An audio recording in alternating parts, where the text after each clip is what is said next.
lo mismo, pero regularmente eso es el dueño del negocio cuidándose de que ese animal no lleve una enfermedad a la clínica veterinaria e infecte a los animales que están también de hotel, que van a quedarse con él ahí. Interesante la conversación con el doctor Huáscar Ariza. Uno ve detalles en esta cosa que uno se queda sorprendido, y son consejos muy buenos para las personas que tienen su mascota en la casa. ¿Qué dominicano, qué ser humano en el mundo no tiene mascota? Yo pienso que alrededor del 70% de la familia tienen una mascota. Yo no la tengo y parece que no la voy a tener. Los hijos míos sí tienen su perrito y su cosa. Doctor, muchas gracias por estar con nosotros. Vamos a ver si un próximo miércoles seguimos conversando, porque estos tics así tan particulares, como que nos llaman mucho la atención y son buenos consejos para las personas que tienen mascotas. Así que muchas gracias por estar con nosotros. Retornamos con Tomás Ramos para conversar algunas cosas y luego seguimos entonces con el doctor Jordanis Rodríguez. Vamos a la pausa. Ya cogimos 30 minutos.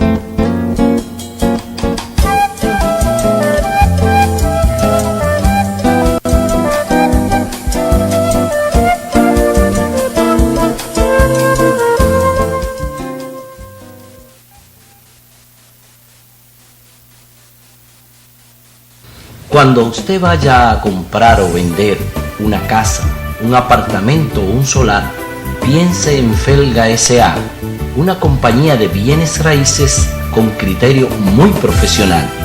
Pero igual, si su interés es alquilar un inmueble, piense en nosotros.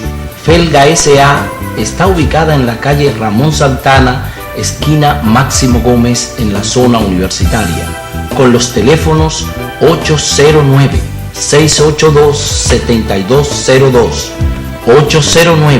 809-688-5593. Recuerde que para comprar o vender o alquilar su casa, piense en Felga S.A.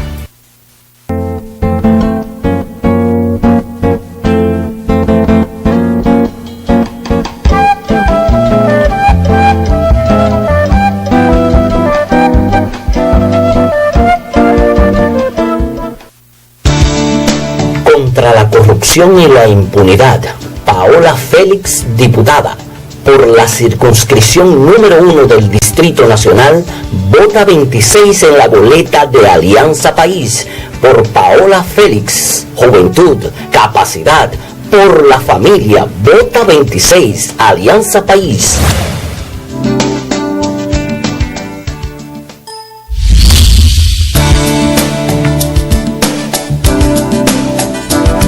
Por el cambio democrático, vota 26, el doctor Freddy Ferreras, senador por la provincia Santo Domingo, una representación digna al Senado, por la salud y un ejercicio ético, contra la corrupción y la impunidad, vota 26, Freddy Ferreras, senador, Guillermo, presidente, Alianza País.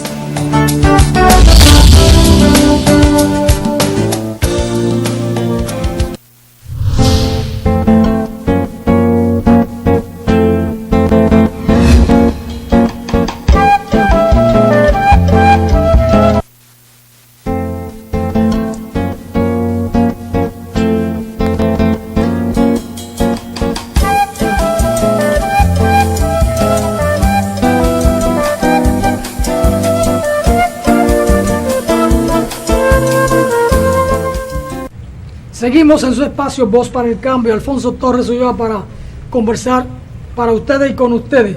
En esta ocasión tenemos al amigo Tomás Ramos para hablar un poco de política internacional.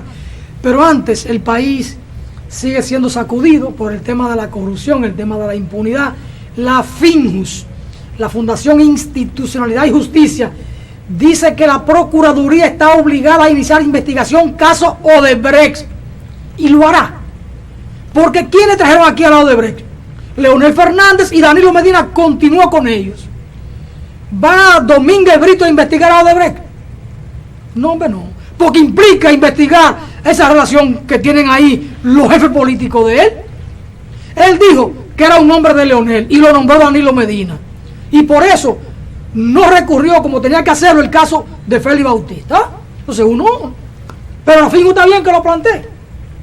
Antilavado a la Procuraduría General de la República depura a 20 candidatos inscritos en Junta Central Electoral, porque aquí hay mucha travesura, aquí hay mucho travieso, gente que tiene dinero, que anda por ahí, ¿verdad?, en cosas, consiguió dinero.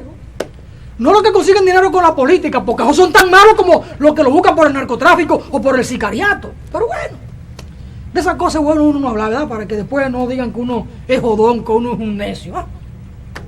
Porque son de las cosas. El mundo sacudido por el terrorismo, y esto es el terrorismo del Estado Islámico. ¿Por qué tiene Estados Unidos la base de Guantánamo? Eso es terrorismo. ¿Qué hace Estados Unidos con los presos puertorriqueños? Eso es terrorismo. ¿O es que el terrorismo solo es explotar una bomba contra una población indefensa, población civil? ¿Y cuál es el delito de Oscar López Rivera? Que quiere que Puerto Rico sea libre, soberano, independiente. Y entonces, lo que ha hecho Estados Unidos es un acto de terrorismo contra un señor indefenso y no lo pone en libertad. Pero bueno, son de las cosas. El coloniaje está ya regulado y hay normas internacionales, convenciones, pactos internacionales que prohíben un estatus colonial, y Puerto Rico es una colonia de Estados Unidos, y no vale que Naciones Unidas diga que eso no puede ser. Estados Unidos no hace caso a nada. Eso es otra expresión de terrorismo, porque no vengan con una definición convencional de terrorismo. Cuando usted vulnera los derechos de los otros, ciudadanos o de pueblo, es una manera de hacer terrorismo. Condenamos lo que está pasando en Europa, lo que está haciendo el Estado Islámico, pero lo que hace Israel frente a los palestinos no es terrorismo. Israel tiene el respaldo de Estados Unidos. Pero bueno, son de las cosas. Yo no voy a hablar de eso, porque uno no puede estar tocando temas que son incómodos para determinados poderes. Son de las cosas. Ahora el Banco Popular está dando explicaciones de la transferencia de los fondos de Odebrecht. Es que a estos bancos les gusta mucho sacar dinero, y entonces, ¿a través de qué lavan los narcos y los delincuentes y los sicarios y los corruptos de la política lavan el dinero? De alguna manera los bancos intervienen. Usted sabe una cosa, amigo televidente. En Estados Unidos los bancos manejan más de 800.000 millones de dólares al año del narcotráfico. Van a investigar a Odebrecht. ¿Cuándo Estados Unidos investiga un banco por vínculo o por lavado? Lavado del narco. Nunca. ¿Cuándo cae un narcotraficante norteamericano? Nunca. Porque es un negocio. Es un negocio. En esta vida de Dios, hoy, el mundo gira en función del negocio.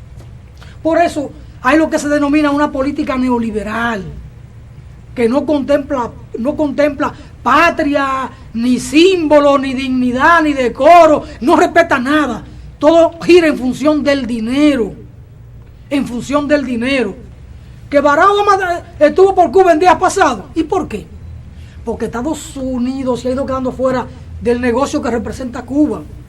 Japón, Canadá, Alemania, España, todo el mundo, Francia, invirtiendo en Cuba y ellos fuera.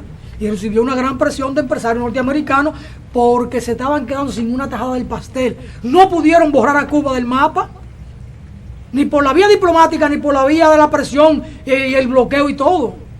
Porque cuando un pueblo es digno y está unido, por pequeño que sea, resiste y vence. Resiste y vence. Pero son de las cosas. Son de las cosas. Don Tomás Ramos, saludos, ¿cómo anda usted? Me alegra que esté aquí con nosotros una vez más. Don Tomás, ¿cómo anda el mundo? Mire, lo de Venezuela, ¿cómo anda? ¿Está tranquilo eso ahora mismo? No, eso está hirviendo. ¿Está en paz ahora Nicolás Maduro? Súper en paz. Lo quisieran ver. Pero en la paz aquella en la que se encuentra nada más y nada menos que el comandante Chávez. ¿Chávez murió? Eso es lo que tienen de Maduro. Dicen que lo envenenaron. Mira, hay bastante, yo diría, pistas que conducen directamente a el jueguito, porque coincidencia de la vida. ¿Pero quién mandó a Chávez a estar bebiendo agua y jugo donde quiera, con un populismo pendejo? ¿Y por qué no copió de Fidel? Fidel no bebía nada en ningún sitio. Fidel llevaba hasta su cocinero y su comida de Cuba y su agua de Cuba cuando se movía. Porque es así. Marulanda en la sierra, ya en Colombia, tiro fijo, Manuel Marulanda, que duró casi 50 años dirigiendo esa guerrilla, tenía 2 personas siempre a su lado que probaban lo que él se iba a comer y lo que se iba a tomar, para evitar un infiltrado que lo envenenara. Entonces Chávez se pone de alegre, de populista, lo envenenaron. Pero según se está diciendo, un edecán que tenía él, era el que le llevaba la comida, todo ese tipo de cosas, hoy en día, nada más y nada menos, está abrazado a la CIA. Así de sencillo. Porque Chávez debió, cuando le traía agua, bébase un vaso. Tómate un poquito. De vez en cuando. Le trae los frijoles. ¿Cómo hace ese poquito? A ver si es verdad. A ver si es verdad. A Fidel no pudieron enredarlo. Más de 700 intentos por toda la vía de asesinarlo. Y Fidel resistió. Porque la habilidad, la inteligencia de Fidel es una cosa fuera de serie.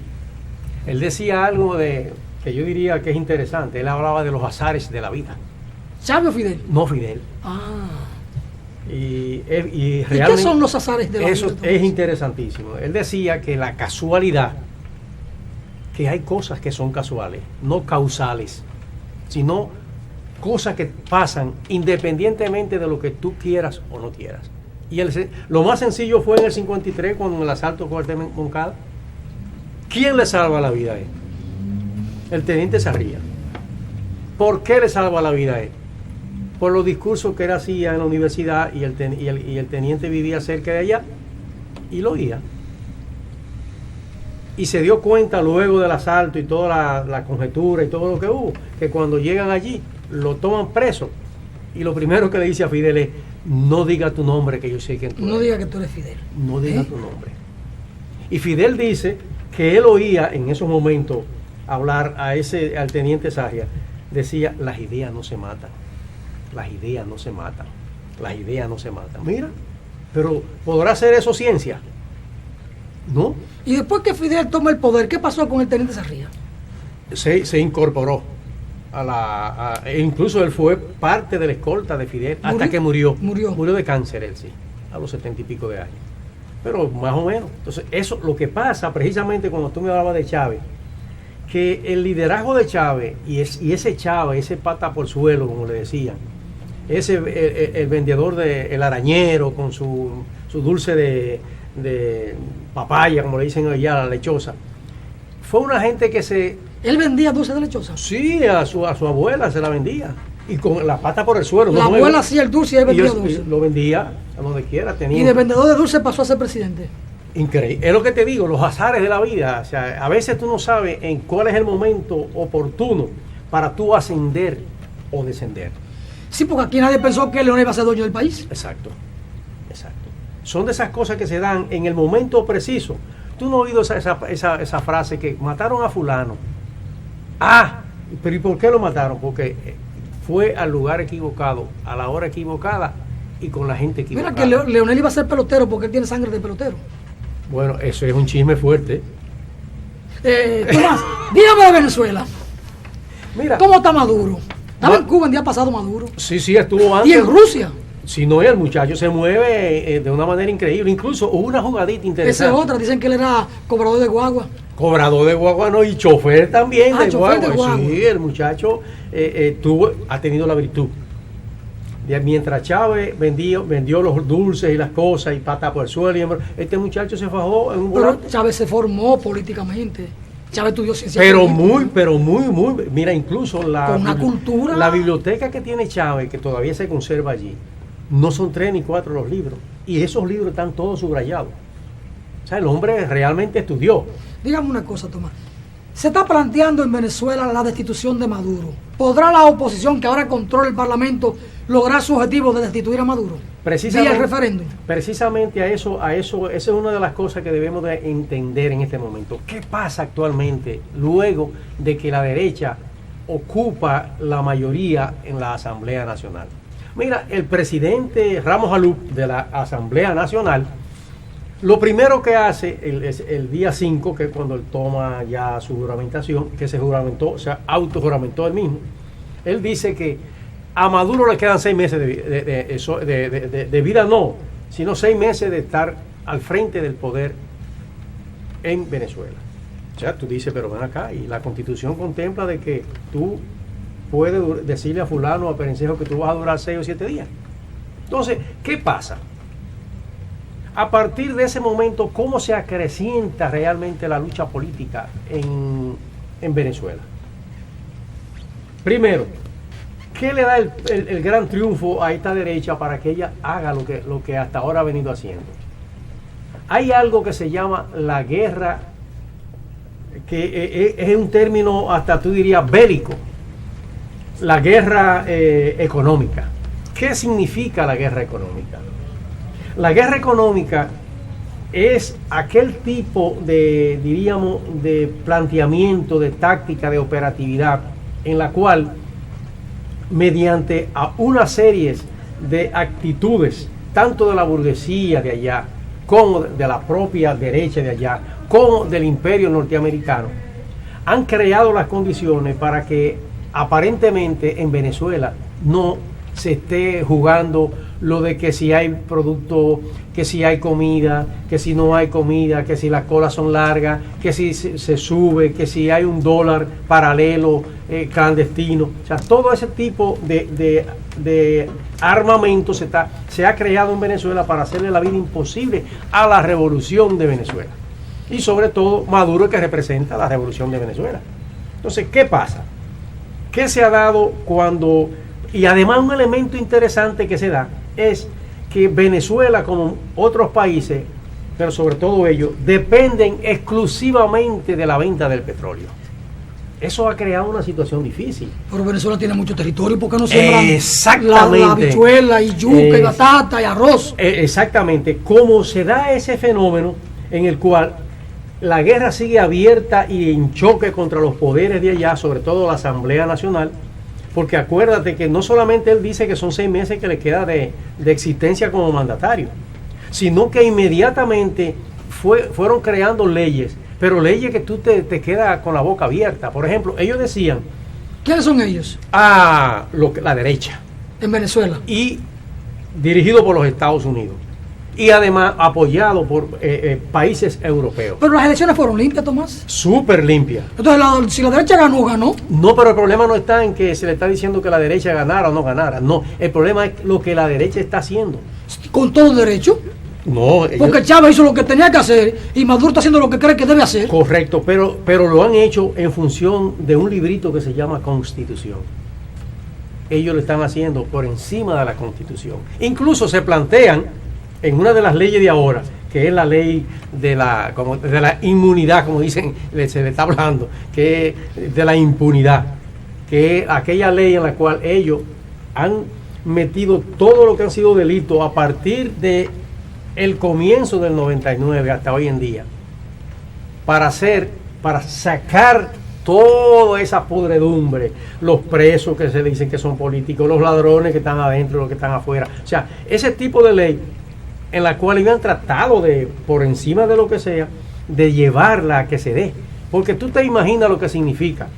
Por ejemplo, en esa famosa ley de que ellos quieren es sencillamente de que lo absuelvan. Exactamente, de los delitos que ellos han venido haciendo a partir del 99 hasta cuando esa ley salga en Gaceta. Por ejemplo, ellos dentro de esa ley y otra ley, ellos antes se hablaba sobre el problema de que si realmente se estaban haciendo o no se estaban haciendo las viviendas. Maduro en diciembre inauguró o selló la vivienda número 1 millón allá en Venezuela. ¿Para quién? Para los pobres. Entonces, ¿qué pasa? Ellos decían que estas viviendas eran de maqueta. Siempre decían que no, que eso es imposible. Pero cosas de la vida.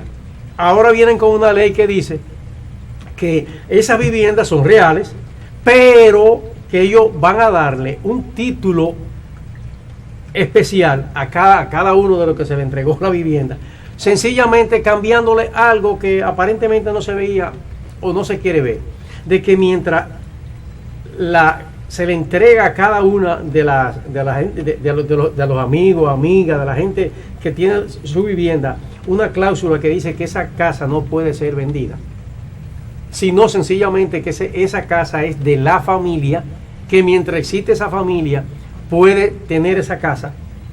Esta gente se inventaron otra cláusula obviando esa, de que esa casa puede ser fácilmente transferida o puede ser negociada con los bancos, que es el ganchito que ha pasado precisamente en España, que en España hasta ahora creo que se han suicidado como 180 dueños de vivienda que se la quitó la banca.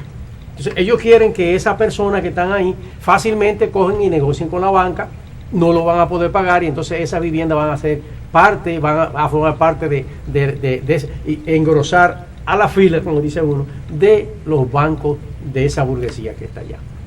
O sea, ellos han venido haciendo una serie de trámites para, de esa manera, romper con lo que hasta ahora ha venido siendo la revolución de Venezuela. Y sobre todo, que es una revolución que conmocionó al mundo, no solamente a América Latina y el Caribe.